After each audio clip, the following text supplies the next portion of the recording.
Good evening. ठहरो IAS PCS वालों, मुझे दिक्कत हुई, आपको दिक्कत होने नहीं दूंगी। IAS PCS prelims practice series में आपका स्वागत है। आइए प्रैक्टिस करते हैं। क्वेश्चन नंबर फर्स्ट, कॉलेजियम व्यवस्था के संबंध में निम्न कथनों पर विचार करें।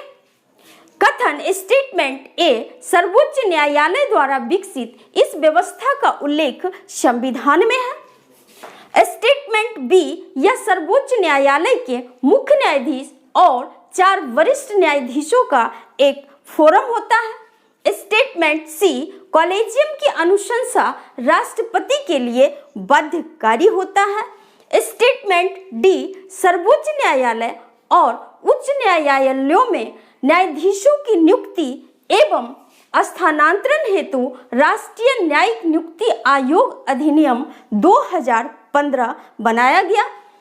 उपरोक्त में से कौन सा ऑब्लिक से कथन सत्य है ऑब्लिक है? ऑप्शन नंबर फर्स्ट ए एवं B, option number second B एवं D, option number third C एवं D and option number fourth A एवं डी। हमारा सही आंसर होगा option number second, statement B and statement D correct है, सही है।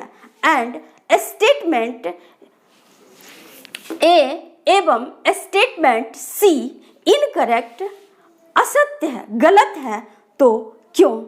आइए सबसे पहले समझते हैं कॉलेजियम व्यवस्था को।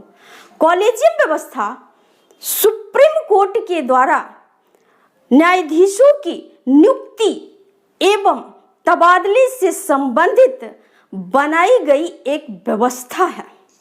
इसकी चर्चा संविधान में नहीं की गई है। संविधान के आर्टिकल 124(2) में यह कहा गया है कि सर्वोच्च न्यायालय के मुख्य न्यायाधीश और मुख्य न्यायाधीश के परामर्श पर अन्य न्यायाधीश की नियुक्ति राष्ट्रपति के द्वारा की जाएगी। इसलिए स्टेटमेंट ए रॉन्ग है, क्योंकि संविधान में इसकी चर्चा नहीं की गई है। स्टेटमेंट सी की, कॉलेजियम की अनुशंसा राष्ट्रपति के लिए बाध्यकारी होता है। कॉलेजियम की अनुशंसा राष्ट्रपति के लिए बाध्यकारी नहीं होता है। जब कॉलेजियम के द्वारा न्यायाधीशों की नियुक्ति से संबंधित नामों को राष्ट्रपति के पास अनुमोदन के लिए भेजा जाता है, तो प्रथम बार में राष्ट्रपति कॉलेजियम को विचार के लिए वापस लौटा सकता है, परंतु जब दूसरी बार कॉलेजियम के द्वारा उस अनुशंसा को राष्ट्रपति के पास भेजा जाता है तो राष्ट्रपति उसे मान लेता है। आइए बात करते हैं राष्ट्रीय न्यायिक नियुक्ति अधिनियम 2015 क्यों लाया गया। तो देखिए, कॉलेजियम व्यवस्था जिसमें न्यायाधीशों की नियुक्ति और स्थानांतरण न्यायाधीशों का ही एक फोरम करता था, जिसमें अपारदर्शिता की काफी संभावना रहती है। साथ ही साथ ऐसे में भाई भतीजे वाद की संस्कृति को बढ़ावा मिलता है और कई बार तो अयोग्य व्यक्ति भी इस वरिष्ठ न्यायिक पद पर नियुक्त हो जाते हैं। इन्हीं कमियों को दूर करने के लिए न्यायिक नियुक्ति में पारदर्शिता लाने के लिए योग्य व्यक्ति को ऐसे संवैधानिक पदों पर नियुक्त करने के लिए राष्ट्रीय न्यायिक नियुक्ति अधिनियम 2015 लाया गया।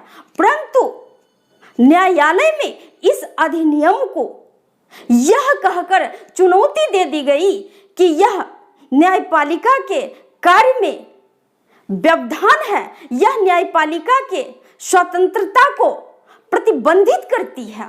क्वेश्चन नंबर सेकेंड, इसरो द्वारा प्रमोचित मंगलयान के संबंध में निम्न कथनों पर विचार करें।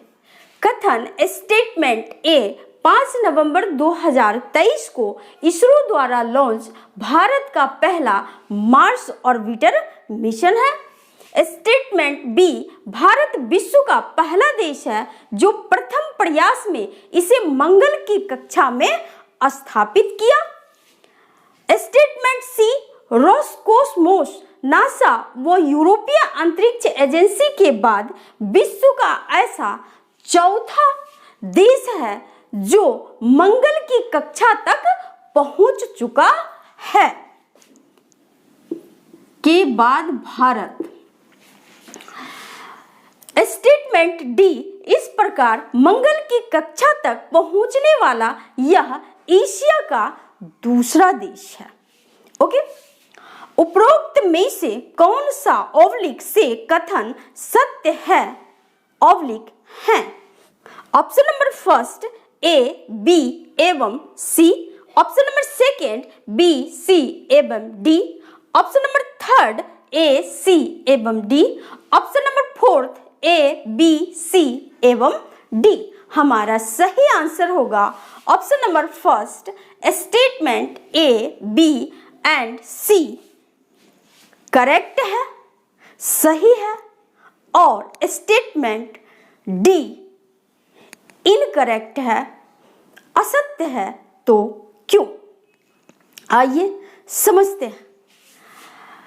मंगल की कक्षा तक पहुंचने वाला यह एशिया का पहला देश है, न कि दूसरा।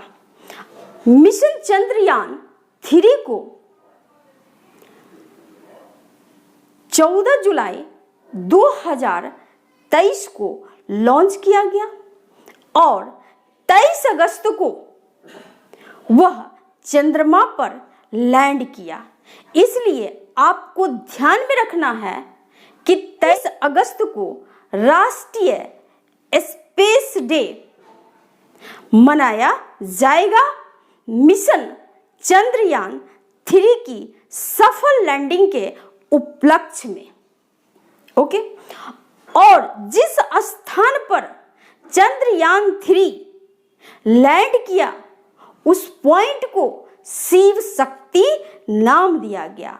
चंद्रयान 2 की तरह ही चंद्रयान 3 में लैंडर विक्रम और रोवर प्रज्ञान था, ऑर्बिटर नहीं था। आपको ध्यान में रखना है। चंद्रयान 3 का द्रव्यमान 3900 किलोग्राम था। ISRO ISRO Indian space research organisation जिसका मुख्यालय बेंगलुरु में है और इसकी स्थापना 1969 में की गई। और मिशन चंद्रयान 3 को कहां से लॉन्च किया गया? सतीश धवन अंतरिक्ष केंद्र से। ओके, आपको इन चीजों को ध्यान में रखना है। आज के लिए इतना ही। थैंक यू, धन्यवाद।